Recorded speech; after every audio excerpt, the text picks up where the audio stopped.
ఓం విదురాయ నమః. సమస్త సమంగళాన్ని సంతు సర్వే జనా సుఖినో భవంతు. నేను నిన్న చేసిన వీడియోకి అనుబంధంగా మరొక వీడియోని విశ్లేషణపూర్వకంగా నేను చేయదలుచుకున్నాను. ఎందువల్ల అని చెప్పనంటే, మొట్టమొదటి నుంచి చూసినట్లయితే అంటే 2016లో ఎప్పుడైతే ఈ వాద్యాలు మొదలై 2021 దాకా జరిగి తర్వాత 4/11/22 ఒక మేజర్ జడ్జిమెంట్ సుప్రీంకోర్టు ఇచ్చిందో, ఆ యొక్క పీరియడ్లో ఈపీఎఫ్ఓ వారు చేసిన అనేక రకాలైన ప్రయత్నాలు, అంటే ఎగ్జంప్టెడ్ ఎస్టాబ్లిష్మెంట్స్ని ఎలాగ వదిలించుకోవాలి అని చేసిన ప్రయత్నాలని పరిగణనలో తీసుకున్నట్లయితే, వాళ్ళు అసలు ఎగ్జంప్టెడ్ ఎస్టాబ్లిష్మెంట్కి ఈ ఈపీఎస్ 95 వర్తించదు, హయ్యర్ పెన్షన్ వర్తించదు అన్న దృక్పథంలోనే వాళ్ళు చాలా ప్రయత్నం చేయడం జరిగింది. చివరికి ఇది సుప్రీంకోర్ట్ ఆఫ్ ఇండియా వారి దగ్గర చేరిన తర్వాత దానికి ఒక తెరపడిపోయి, నువ్వు ఏదైతే అన్ఎగ్జంప్టెడ్ ఎస్టాబ్లిష్మెంట్ వారికి ట్రీట్ చేస్తావో సేమ్ ట్రీట్మెంట్ కూడాను ఈ యొక్క ఎగ్జంప్టెడ్ ఎస్టాబ్లిష్మెంట్ కూడా ఇవ్వాలి, కానీ ఈ రెండింటికి తేడా లేదు అని చెప్పి తేల్చి చెప్పడంతో దానికి తెరపడిపోయి ఒక స్తంభన వచ్చి వాళ్ళు ఇంకా అందరికి కూడా ఇద్దామన్న ఉద్దేశంతో వాళ్ళ ప్రహసనం మొదలుపెట్టారు. సుప్రీంకోర్టు వారి ఆర్డర్ కనుక ఫాలో చేయాలి కనుక అది చేయటం మొదలుపెట్టారు. అయితే ఈ లోపల నిన్న చెప్పిన నేను విషయాలు కొన్ని ఏవైతే విశ్లేషణపూర్వకంగా ఉన్నాయో దానికి జోడిస్తూ నేను ఇంకా కొంచెం డీప్గా వెళ్ళి, అంటే నిన్న ఇది పాయింట్ చెప్పేవాడినే కానీ వీడియో నిడివి ఎక్కువైపోతుందని చెప్పేసి నేను చెప్పడం లేదు. అయితే నేను సభ్యులందరినీ కోరేది ఏంటని చెప్పనంటే, నా వీడియోని మొట్టమొదటి నుంచి చివరి దాకా మీరు దయచేసి చూడండి అని చెప్తున్నాను. అంటే ఇప్పుడు నాకు యూట్యూబ్లో వచ్చిన విశ్లేషణ చూసినట్టయితే కేవలం 6 నిమిషాలకు మాత్రమే మీరు వీడియో చూస్తున్నారు. దానివల్ల నేను చెప్పదలుచుకున్న సారాంశం మొత్తం మీకు పూర్తిగా అర్థం కాదు. పూర్తిగా అర్థమైనట్లయితే దీన్ని విశ్లేషణపూర్వకంగా వేరే వాళ్ళతో డిస్కషన్ చేయడం జరుగుతుంది. డిస్కషన్ చేసినప్పుడు మంచి పాయింట్ ఫేవరబుల్గా ఈ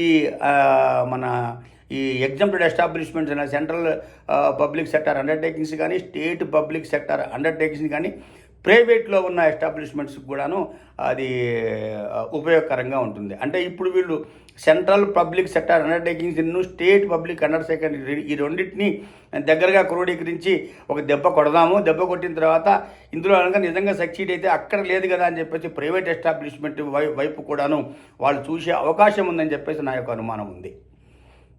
అయితే మనము employees provident funds and miscellaneous provisions act 1952 మూలాల్లోకి వెళ్ళినట్టయితే ఇది ప్రప్రథమంగా 1952లో ఇంట్రడ్యూస్ చేయబడింది. అదే సంవత్సరంలో ప్రావిడెంట్ ఫండ్ స్కీమ్ కూడా ఇంట్రడ్యూస్ చేయబడింది.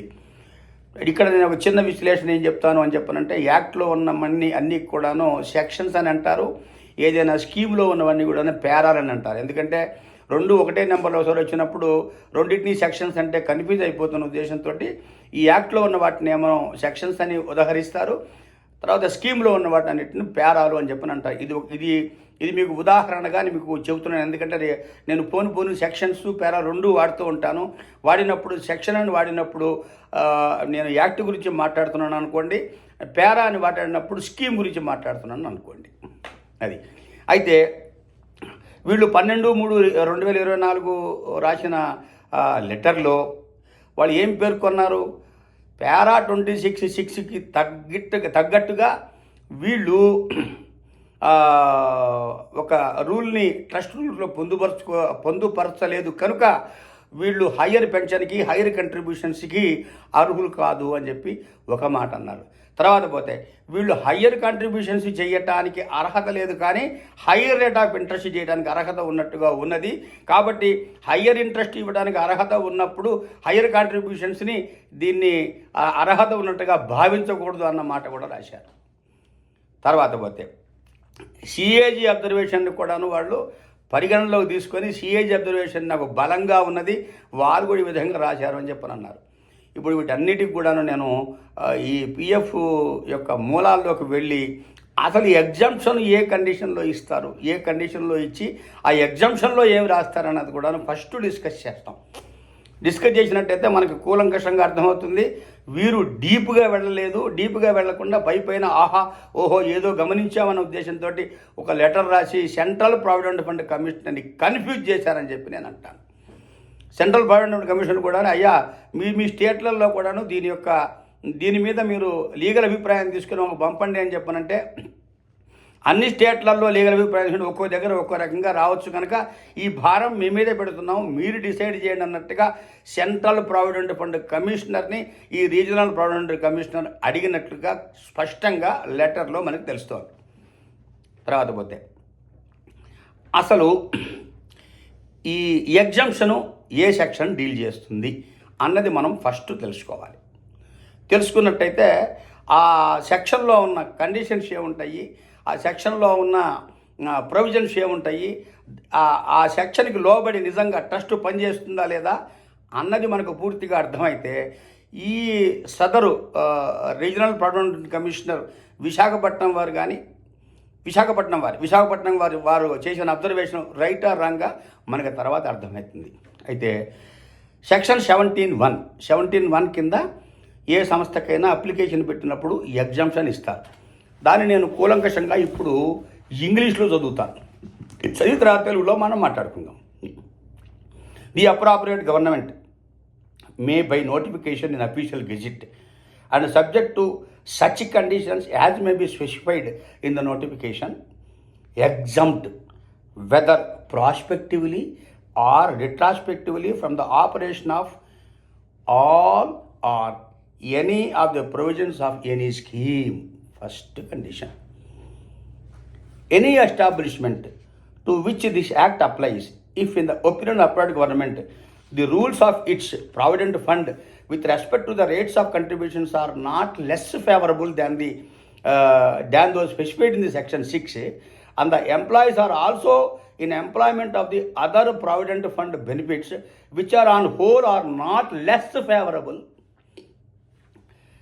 to the employees than the benefits provided under this act or any scheme in relation to the employees in any other establishment similar character, or any establishment if the employees of such establishment are in enjoyment of benefits in the nature of provident fund, pension or gratuity, and the appropriate government is of the opinion that such benefits separately or jointly or and on the whole are not less favorable to such employees than the benefits provided under the act or any scheme in relation to the employees in any other establishment of similar character, provided that no such exemption shall be made except after consultation with the central board, which on such consultation shall forward its views on exemption to the appropriate government with such time limited as may be specified in this scheme.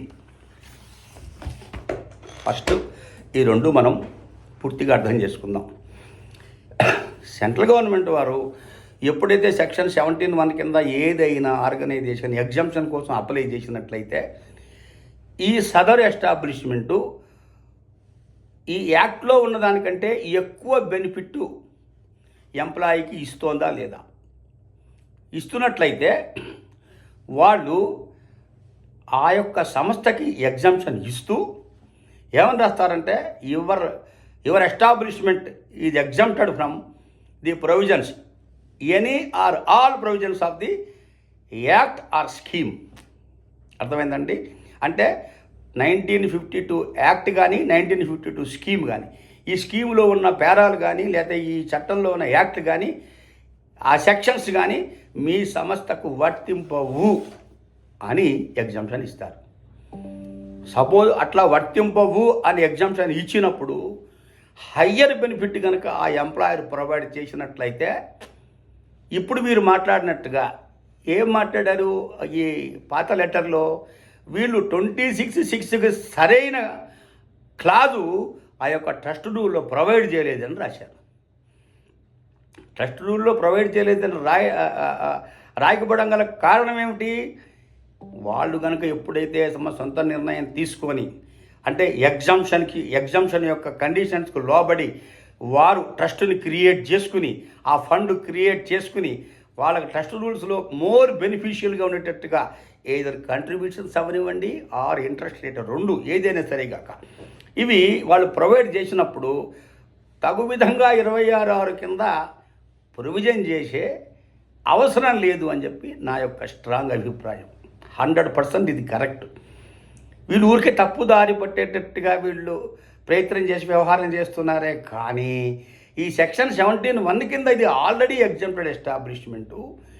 దీనికి కేవలం మనము section 6, section 14B ఇవి మాత్రమే మనం వర్తిస్తూ, నిజంగా section 6 ఏం చెప్తుంది, 12% contribution తక్కువ లేకుండా చేయాలని చెబుతుంది. అదేవిధంగా ఇప్పుడు ఎగ్జామ్టెడ్ ట్రస్ట్ కనుక ఉండి లేదు నేను 10% చేస్తానంటే గవర్నమెంట్ ఒప్పుకోదు, ఎందుకంటే చట్టానికి విరుద్ధంగా ఉంది. ఎగ్జామ్షన్ కండిషన్ ఎట్లా అవుతుంది, దానికంటే బెనిఫిషియల్గా ఉంటే ట్రస్ట్ రన్ చేయి, లేకపోతే తిరిగి తీసుకొచ్చి మాకు అప్పచెప్పు అని అంటారు. ఇంకొక విషయం పోతే ఇప్పుడు ఈ ట్రస్ట్ ఎగ్జామ్టెడ్ అయినా కానీ కాక ఈ ఈపీఎస్ కంట్రిబ్యూషన్స్ ఏవైతే ఉన్నాయో వీళ్ళు చట్టానికి మించి ఎక్కువ చేయటానికి వీల్లేదని ఒక వ్యవహారం ఉన్నది కనుక, ఎందువల్ల వీళ్ళకే కనుక నిజంగా ఈపీఎస్ 95 కూడా మీరే రన్ చేసుకోండి, మొత్తం కంట్రిబ్యూషన్స్ మీరే కలెక్ట్ చేసుకోండి అని చెప్పారంటే ఖచ్చితంగా యాక్చువల్ కంట్రిబ్యూషన్ మీద ఈపీఎస్ కట్టి ఉండేవాడు, డౌటే లేదు దానికి. కాదు, ఈ ఈపీఎస్ కంట్రిబ్యూషన్స్ మాకే పెట్టాలి, మేమే తీసుకుంటాము, మాకు సపరేట్ అకౌంట్లో మాకు జమ చేయాలి, పీఎఫ్ మాత్రం మీ దగ్గర పెట్టుకోండి అన్న ప్రొవిజన్ ఉన్నది కనుక ఖచ్చితంగా ఈ యొక్క ప్రావిడెంట్ ఫండ్ యొక్క ఇది ఎగ్జామ్టెడ్ ఎస్టాబ్లిష్మెంట్లో పెట్టుకొని, ఎగ్జామ్టెడ్ ట్రస్ట్లో పెట్టుకొని ఈపీఎస్ 95 కంట్రిబ్యూషన్స్ని కేవలం తీసుకెళ్ళి ఈ ఈపీఎఫ్ ఆఫీస్కి మనకు జమ చేయడం జరుగుతోంది. అయితే వీళ్ళు ఇప్పుడు ఈ చట్టం ఎప్పుడు వచ్చిందండి, 1952లో వచ్చింది. మీకు ఈపీఎస్ 95 ఎప్పుడు వచ్చింది, 1995లో వచ్చింది. 1995లో వస్తున్న 11(3) కానీ 11(4) కానీ ఈక్వల్ కండిషన్స్ ఎవరు ప్రిడిక్ట్ చేసి 1952లో పెడతారండి? 52 నుంచి 1995 దాకా నీకు ఈపీఎస్ స్కీమ్ లేదు కదా. లేనప్పుడు కొన్ని ట్రస్టులు 52 ఏర్పడ్డాయి, కొన్ని ట్రస్టులు దాని తర్వాత 52, 53, 54 డిఫరెంట్ టైమ్స్ ఆఫ్ పీరియడ్లో ఆ ట్రస్టులు ఏర్పడ్డాయి. ఏర్పడ్డప్పుడు నువ్వు ఎప్పుడో 1995లో 11(3), 11(4) స్కీమ్ తీసుకొస్తావు, దానికి సరిగా నేను ఇక్కడ ఒక రూల్ రాసుకోవాలని చెప్పేసి ఎవరు ఊహిస్తారండి? ఎవరు ఊహించరు. వీళ్ళు స్టార్టింగ్ నుంచి యాక్చువల్ వేజెస్ మీదనే కంట్రిబ్యూషన్ ఇస్తామని మాట్లాడారు. అదేవిధంగా బెనిఫిషియల్గా ఉంది కాబట్టి ఇచ్చారు. అయితే ఇంకోటి, క్యాగ్ చేసిన అబ్జర్వేషన్ ఏదైతే ఉందో దాన్ని ఆసరాగా వీళ్ళు తీసుకున్నది అది ఒక మిథ్యనే నేను అంటాను. ఎందువల్లంటే క్యాగ్ అబ్జర్వేషన్ చేసి ఇది నాన్ కన్ఫర్మేటరీ రిపోర్ట్, ఇది ఆడిట్లో వచ్చిన విషయము, ఇది నాన్ కన్ఫర్మిటీ అన్నప్పుడు ఆ సదరు ఆర్గనైజేషన్ నాన్ కన్ఫర్మిటీ కాదు అని వారు ఆల్రెడీ ఆ క్యాగ్కి వారి యొక్క నివేదికలో ఇచ్చే ఉంటారు, 100% ఇచ్చి ఉంటారు. ఆ అబ్జర్వేషన్ని ఆసరాగా తీసుకుని అది ఒకటి నాకు బాగా పనికొస్తుందని ఈ ఆర్పిఎఫ్సి భావించడంలో చాలా తప్పున్నదని చెప్పి నా అభిప్రాయం. ఎందువల్ల అని చెప్పి నాన్ కన్ఫర్మేట్ అబ్జర్వేషన్స్ బోల్డ్ వస్తాయి. Non confirmed observation is nothing but it's an observation made by the controller and auditor general for the public sector or state public sector undertakings ఏవైతే ఉన్నాయో వాటిల్లో వీళ్ళు కంట్రోలర్ ఆడిటర్ జనరల్ వెళ్ళి వారికి audit చేసే అధికారం ఉంది కాబట్టి ఆడిట్ చేస్తారు, చేసి ఇది తప్పుగా తోచింది అని అంటారు. దానికి సరైన ఇన్ఫర్మేషన్ వాళ్ళు ఇచ్చే ఉంటారు ఆల్రెడీ 100%. ఎందుకల్లని చెప్తే స్టేట్లో కానీ సెంట్రల్లో కానీ వాళ్ళు వేజెస్ రిలీజ్ చేస్తున్నప్పుడు వేజెస్తో పాటు ఇతరత్రా కలిగే బెనిఫిట్స్ని, దాని తర్వాత వారు వీటి మీద ఇవ్వబోయే ఇంట్రెస్ట్ కాస్ట్ని ఇవన్నీ కూడా జోడించి ఇవన్నీ పరిగణలో తీసుకుని అప్రూవల్ తీసుకుంటారే కానీ కేవలం ఊరికనే మేము ఏదో బేసిక్ పెంచుతామని అప్రూవల్ తీసుకోరు, టోటల్ అబ్జర్వేషన్ తీసుకుంటారు. అంటే ఒక సంవత్సరంలో మాకు 2 కోట్ల రూపాయలు వేజీ యాజాన్ ఇవి జరుగుతున్నట్టయితే మేము ఒక 10%, 12% ఇవ్వదలుచుకున్నాము కాబట్టి మాకు 2,10,00,000, 2,50,00,000 మాకు మీరు శాంక్షన్ చేయవలసింది, చేసినట్టయితే ఎంప్లాయీ బెనిఫిట్స్ అన్నీ అందులో ఉంటాయి అంటుంది. తర్వాత పోతే ఎంప్లాయర్కి ఎన్ని రకాల వెసులుబాట్లు క్రియేట్ చేశారు అని చెప్పనంటే వారు ఇంక్లూడింగ్ గ్రాట్యుటీ కూడాను ఎక్కువ పేమెంట్ చేసుకునే అవకాశం ఉంది. గ్రాట్యుటీకి ఎలా ఉందని 26 days ఇన్ ఏ మంత్కి క్యాలిక్యులేషన్ చేసి ఎవ్రీ ఇయర్కి 15 రోజులు ఇవ్వమని చెప్పన్నారు. వాడు 20 రోజులు ఇస్తారు, తప్పేంటండి? లేదా ఒక నెల ఇస్తారు గ్రాట్యుటీ. అఫ్కోర్స్ చివరికి వచ్చినప్పుడు ట్యాక్స్ పరిధిలోకి వచ్చినప్పుడు ఆ ట్యాక్స్ కట్టుకుంటాడు అతను, అంతేగాని నీకు యాక్ట్లో 15 రోజులే ఉంది కాబట్టి 15 రోజులు కూడా ఎక్కువ ఇచ్చావు కాబట్టి పబ్లిక్ ఫండ్ నుంచి ఇచ్చావు అని చెప్పేసి ఏ యొక్క కంట్రోల్ ఆడిటర్ జనరల్ కానీ ఇంకోటి కానీ వాళ్ళు మాట్లాడటానికి వీలు లేదు. ఈ యొక్క సదర్ కండిషన్స్ కానీ సదర్ ఎంప్లాయ్మెంట్ కండిషన్స్ కానీ ఎవ్రీథింగ్ ఈ ఈ చట్టాలకు లోబడే ఉంటాయి. దానికంటే బెనిఫిషియల్గా ఉంటే కూడాను ఎవరు మాట్లాడటానికి వీలు లేదు. నువ్వు బెనిఫిషియల్గా ఎందుకు ఇచ్చావు అని మనం మాట్లాడటానికి వీలు లేదు. అంతే 26 ఈక్వలెంట్గా నీకు ప్రొవిజన్ లేదు అని రాయటం కూడాను అది పొరపాటైన విషయమే. ఎందుకంటే 17(1) కింద ఎగ్జామ్షన్ ఇచ్చినప్పుడు ఆల్ ఆర్ ఎనీ అన్నాడు. అంటే అన్ని సెక్షన్స్ ఎగ్జామ్ట్ కావచ్చు, కొన్ని సెక్షన్స్ ఎగ్జామ్ట్ కావచ్చు. ఎక్కడైనా స్పెసిఫిక్గా నీకు 26(6) కింద నేను ఇవ్వలేదు అని చెప్పేసి రాసి ఉంటే అది వేరు సంగతి. 26(6) తప్పించి అని రాస్తే వేరు సంగతి. అది రాయలేదే. ఎందువల్ల ఆల్రెడీ బెనిఫిషియల్ అని ఇక్కడ సెక్షన్లో ప్రొవైడ్ చేశారు కనుక ఆ 26(6)ని వీళ్ళ మీద పెడితే ఆ బెనిఫిషియల్ కాంట్రాడిక్టర్ అవుతుంది కనుక వాళ్ళు 26 గురించి మాట్లాడలేదు. వాళ్ళు 7 గురించి మాట్లాడారు, సెక్షన్ 14B గురించి మాట్లాడారు. ఎందుకు మాట్లాడారు? 14B కింద పీనల్ యాక్షన్ తీసుకోవచ్చు. నిజంగా ట్రస్ట్ కనుక డబ్బులు కట్టకపోతే పీనల్ యాక్షన్ మేము తీసుకోవచ్చు. ఎందుకు కట్టట్లేదు ఏంటి సంగతి అంటే మీద మేము విచారణ చేయవచ్చు అని రాశారు. సెక్షన్ 6 ఎగ్జామ్షన్కి ఇవ్వను ఎందుకన్నారంటే మినిమం కంట్రిబ్యూషన్ 12% మెయింటైన్ చేయవు కనుక. ఎందుకంటే ఎప్పుడైనా వాళ్ళు కంట్రిబ్యూషన్స్ గురించి మాట్లాడినప్పుడు సెక్షన్ 6 దానికి ప్రొవిజన్ క్రియేట్ చేసింది కాబట్టి సెక్షన్ 6 నీకు ఎగ్జామ్షన్ లేదు అని అన్నారు. That is right. అంటే మినిమం సెక్షన్స్ ఏ ఉన్నాయో ఆ సెక్షన్స్ మాత్రమే వాళ్ళు కోట్ చేశారు, కానీ మిగతా ఏ సెక్షన్స్ అందులో కోట్ చేయలేదు. ఎక్కడైనా స్పెసిఫిక్గా నీకు 26(6) కింద నేను ఇవ్వలేదు అని చెప్పని అన్నట్లయితే అప్పుడు ఆ సంస్థ గురించి ఆలోచించాలి. అగైన్ వాళ్ళు వెళ్ళి ఆ 26 కింద అప్లికేషన్ పెట్టి మాకు ఇవ్వండి అని అడగాలి. కాబట్టి ఎప్పుడైతే నువ్వు 26(6) గురించి ప్రస్తావన ఈ ఎగ్జామ్టెడ్ ఎస్టాబ్లిష్మెంట్లో చెయ్యలేదో ఆ రూల్కి ఆ సెక్షన్కి తగ్గట్టుగా ప్రొవిజన్ ఇందులో లేదు అని అంటాం అనేది పొరపాటు. లేకుండా కూడాను ఆ ఎంప్లాయర్ యాక్షన్ తీసుకుని హైయర్ కంట్రిబ్యూషన్ మీద, హైయర్ వేజెస్ మీద హైయర్ కంట్రిబ్యూషన్స్ ఖచ్చితంగా కలెక్ట్ చేయవచ్చు. దానికి ఈక్వలెంట్గా వారి షేర్ కూడా వేసేసి ఖచ్చితంగా కంట్రిబ్యూషన్స్ కట్టవచ్చు. అయితే ఎగ్జామ్టెడ్ ఎస్టాబ్లిష్మెంట్స్ ఎందుకు ముందుకొచ్చి చేశాయి? ఈ యొక్క డిపార్ట్మెంట్లో అవకతవకలు చాలా ఉన్నాయని, ఆలస్యాలు చాలా అవుతాయని క్లెయిమ్ పెట్టుకుంటే ఒకడు ఎవడైనా నిజంగా ఎడ్యుకేషన్లోనో ఏదో మ్యారేజ్లోనో పెట్టుకుంటే ఖచ్చితంగా నా ఎక్స్పీరియన్స్లో ఉన్నాయి 6 నెలలు 7 నెలలు చివరికి పెళ్ళి అయిపోయిన తర్వాత కూడా డబ్బులు రాని విషయాలు కూడా కొన్ని ఉన్నాయి. ఇలాగ ఎగ్జామ్టెడ్ ఎస్టాబ్లిష్మెంట్కి ఎందుకు మొగ్గు చూపుతున్నారు? వారు కనుక టక్కునే మనం పెట్టుకున్నట్టయితే ఒక 24 అవర్స్లోనో 48 అవర్స్లోనో వారి యొక్క బ్యాలెన్స్లో ఏదైనా డబ్బు ఉన్నట్టయితే, రూల్స్కి లోబడి ఉన్నట్టయితే ఖచ్చితంగా డబ్బు నెక్స్ట్ టైంలో వాడికి అకౌంట్లో ఉంటుంది. వాడు హాయిగా తన యొక్క పని తాను చేసుకుంటాడు. అందుకని మోర్ బెనిఫిషియల్ ఏది రిగార్డింగ్ గ్రాంట్ ఆఫ్ లోన్స్ కానీ, రిగార్డింగ్ గ్రాంట్ ఆఫ్ అడ్వాన్సెస్ కానీ, regarding maintenance of the accounts కానీ, regarding maintenance of higher balances కానీ, regarding maintenance of higher interest కానీ, ఎవ్రీథింగ్ ఎంబెడెడ్ ఇన్ సెక్షన్ 17(1). కాబట్టి దీని యొక్క విషయం మర్చిపోయి ఏదో మేము కొండంత వెలకని పట్టామని కనుక ఆర్పిఎఫ్సి వారు కనుక అనుకొని నిజంగా సెంట్రల్ ప్రావిడెంట్ ఫండ్ కమిషనర్ కానీ ఫూల్ చేస్తే అది చెల్లనేరదు అని చెప్తున్నాను. ఇది కేవలం టైం జాప్యం చేయడానికి జరుగుతున్న విషయమే, కానీ there is nothing very special. CPSU కానీ లేకపోతే స్టేట్ పబ్లిక్ అండర్టేకింగ్స్ కానీ ఎవ్వరు కూడాను దీని గురించి విచారణ పెద్ద విషయంలో చేయనవసరం లేదు. కాకపోతే జాప్యం జరిగితే జరుగుతుంది. ఇప్పటికీ నాకు తెలిసి చాలామంది ఈ ఆర్పిఎఫ్సీలని అప్రోచ్ అవుతున్నారు. మీ ఇంత డబ్బులు కట్టున్నాం, దాని మీద ఇంట్రెస్ట్ ఇస్తారా ఇవ్వరా, లేకపోతే మీరు హయ్యర్ పెన్షన్ ఇస్తారా ఇవ్వరా, ఎప్పుడు తేల్చి చెప్పండి అని చెప్పేసి దాని మీద పెద్ద తర్జన భర్జనలు ఎవ్రీ డే జరుగుతున్నాయి. ఎందుకు 60 ఏళ్ళ వాడి యొక్క 30 లక్షలు 40 లక్షలు దాచుకొని పెట్టుకున్న డబ్బు తీసుకెళ్ళి హయ్యర్ పెన్షన్ వస్తుంది కదా, దీనికి కట్టించితే అక్కడ పోయే ఇంట్రెస్ట్ పోయింది, జీవన వృత్తి పోయింది. ఆ చుట్టుపక్కల వాడిని అయ్యా బాబు 2 రూపాయలు 3 రూపాయలు 4 రూపాయలు బీడి తాగుతానన్న పరిస్థితి వాడికి వచ్చేసింది. వచ్చినప్పుడు మరి ఇంత తీసుకుని వీళ్ళు ఇంట్రెస్ట్ ఇస్తారా లేదా తెలియదు. అయితే నాకు తెలిసిన విషయం ఏమిటి, ఒక స్టాండర్డ్ ఆపరేటింగ్ ప్రొసీజర్ ఇలాంటి విషయంలో ఏం చేయాలో డిసైడ్ చేస్తామని చెప్పేసి డిసైడ్ చేస్తున్నామను చేసే ప్రక్రియలో ఉన్నారన్నట్లుగా నాకు ఒక ఇన్ఫర్మేషన్ ఒక సిపిటి ఎంప్లాయీ ద్వారా వచ్చింది. అయితే ఇంకా దీనికి ప్రక్రియ ఏంటి అర్థం కాదు నాకు.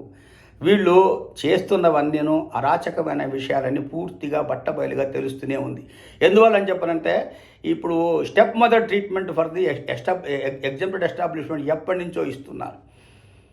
వాళ్ళు ఈ ఎట్టకేలకి మేము గెలుస్తామని అనుకుంటున్న పక్షంలో వాళ్ళు గెలవలేకపోతారు. ఎన్నిసార్లు ఓడిపోయినా కానీ కాక ఇంకా పట్టు వదలని విక్రమార్కుల్లాగా ప్రయత్నం చేస్తున్నారు. ఇప్పుడు ఈ చేసిన ప్రయత్నం కూడా I don't think so it is a proper లైన్స్లో కానీ చట్టానికి లోబడి ఉంది కానీ నేను అనుకోవటం లేదు. ఇంకా విశ్లేషణ ఇంకా కొన్ని వీడియోల ద్వారా నేను చేస్తాను. ఎందువల్లని చెప్పనంటే ఒక్క వీడియోకి 10 మినిట్స్ కంటే ఎక్కువ చేయడం నాకు ఇష్టం లేదు. కానీ సబ్జెక్టు చాలా గాఢంగా ఉంది కాబట్టి ఒక 20 నిమిషాలు పడుతుంది. కాబట్టి సభ్యులందరూ నేను కోరేది ఏంటంటే నా వీడియోని మొట్టమొదటి నుంచి చివరి దాకా చూడండి. ఇంపార్టెంట్ పాయింట్లు మీరు మిస్ కాకుండా ఉంటారు. అందరికీ నమస్కారం. సర్వే జనా సుఖినో భవంతు. సమస్త సమ్మంగళాని సంతు.